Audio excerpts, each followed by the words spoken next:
Hello, everyone. Today we're going to tell you a true horror story inspired by the legend of Slenderman. Before we continue, make yourself a cup of coffee and get ready for a fun viewing. Oh, I forgot. Don't forget to subscribe to the channel. We're almost 1,000 subscribers.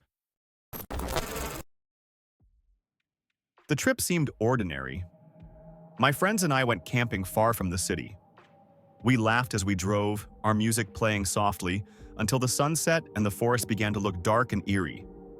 The car suddenly stopped in the middle of the road. The engine wouldn't start, and our phones had no coverage. We decided to leave the car and pitch our tent a few steps away. Everything around us seemed alive.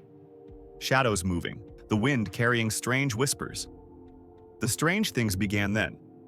Mark went to collect firewood, and we heard his screams moments later, but his footprints disappeared into the mud near a stream. Layla disappeared even more eerily while lighting a fire, as if something invisible had dragged her bag away. We were alone, but we weren't really alone. A tall, thin, faceless shadow appeared, watching us from among the trees. Every movement we made, every step, was measured. Strange sounds scattered from every direction. The rustling of trees, the snapping of branches, whispers we couldn't understand. We reached the road after hours of running and searching. Suddenly, the path looked different, as if the forest had changed to keep us trapped. But just a moment, we saw the moonlight glinting off something in the distance, a small sign on the path leading to an exit. At the same time, the faceless shadow approached us, tall and terrifying, as if we were facing a tragic end. But we remembered the maps and found the right path and began running toward the moonlight.